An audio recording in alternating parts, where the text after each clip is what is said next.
Hello, hello, and welcome here to the review here. This is us, season 3, 13 review of the show. And hope you guys have had a good week. I know I'm a little late with this review in regards to other things going on, but as I am each and every week, when there is an episode that is on air, I know a couple of weeks ago they were taking a little bit of a break due to the presidential speech and other things.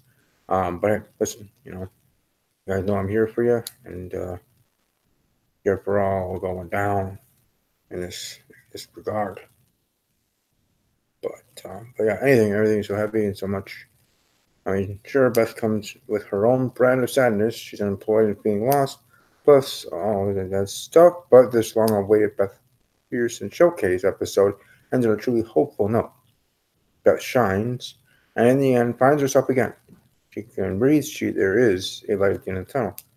It's very much the opposite of how the Uncle and Nikki adventure ended. Beth and Zoe head down to Washington, D.C. to see Beth's mother, Carol. Carol, a high school principal who has just bruised her hip. Post DLC sing along, Beth and Zoe make a pact. They are going to tell Carol that she needs to think about retirement. They have to make a pact because Carol is very intimidating and Beth has a tendency to clam up around her. She's a pusher who wants her children to work hard and excel in their chosen path. Beth has never been able to stand up to her.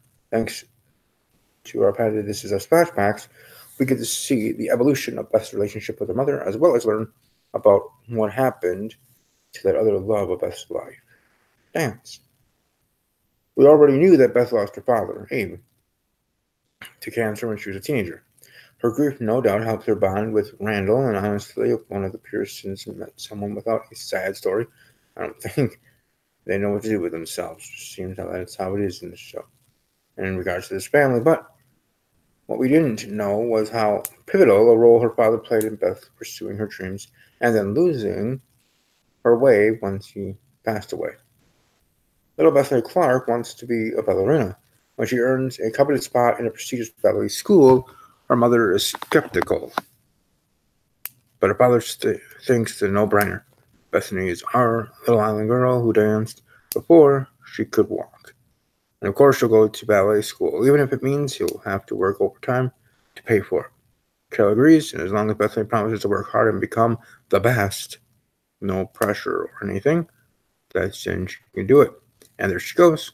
And so she goes. But things do not go according to plan, of course. That's how that things work. She showed much promise with dreams of becoming the first African American principal in the American Ballet Company, or moving to London, or so many things, really. But by the time she's a teenager, it is clear she hasn't lived up to the hype. Her teacher suggests taking up a different dance style, but no, she's a ballerina.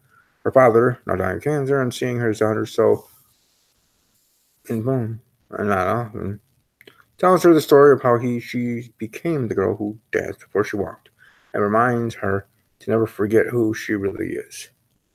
But then he goes and passes away. She doesn't get a solo in the senior showcase, and her mother hands her a big old college guide to find a new path to start fresh. Without her father there to remind her, she forgets that she is his little island girl, and she forgets about dance. Until now, that is, being in her childhood home, surrounded by memories of her father and of dance, feeling a little lost in her life and a little high from the joint Zoe had stashed in the house for future use, if I can speak. Beth finally confronts her mother. Boy, you guys are in. Boy, you guys, this. Beth basically blames her mother for stealing the joy from her life by making her quit dance. She was free before, and then she was not. She tells Carol that none of her kids can be around her because she has no air around her. No air to be sad, no air to faint. Because of growing up like this, of being ashamed of her dreams, even now she can't tell her own husband that she wants to be that little girl who dances again. It's all very sad and moving, and honestly, I feel very refreshed watching Beth Pearson finally get her day in the sun. That scene, though, is followed by yet another whopper of a scene in which Carol tries to explain herself to her daughter. She had a mother to impress, too, and talks about how Beth's father lightened her up. She never took life seriously. She took it too seriously. They evened each other out. You gave me that air that you said I don't have a mom of my own, she tells her daughter. Anyone else is getting Beth and Randall vibes here. Randall, a dramatic dreamer, Beth, a realist. I mean, this is not circle and all, but still. Anyways, Carol proceeds to break all our hearts. Possibly a contractual obligation when appearing on the show by admitting that after Abe died, she lost that hair she gave her, and then she calls her Bethany, her little island girl who danced before she could walk, and apologizes for taking dance away from her. And that's all Beth ever wanted. She's not mad, of course, because going to college put her on the path to find Randall. But recognition of the loss is important. And with that, Beth returns home and is finally able to tell her husband what she wants to do. She wants to teach dance. Thanks to our Aunt Danny flash forward, we know her dreams do work out. The final scene will cut off between all three of the Beths.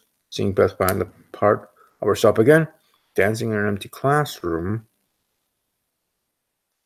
and teaching.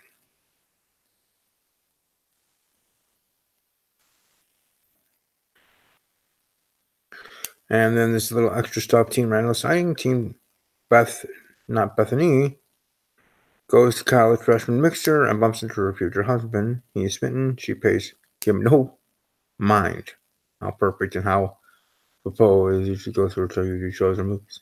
At the start of that. Interesting together. Teen Beth feels guilty over her father's death. He worked so hard to be able to put her through dance school. It's her fault he got sick and passed away. And she should really talk to Kate Pearson about that. Other side notes here, Randall dropping Beth off at the dance school and offering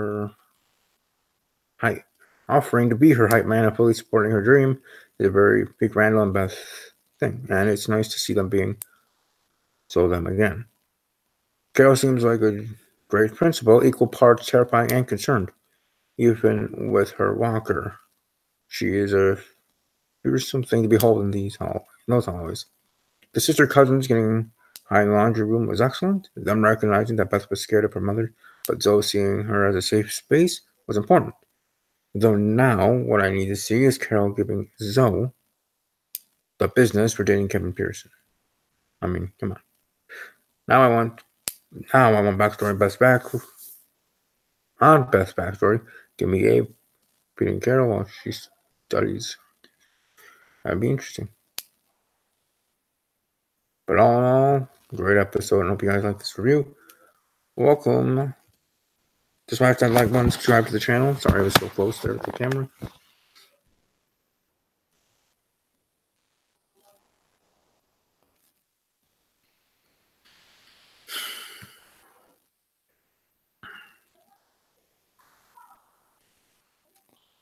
And hold on, I have to do something here.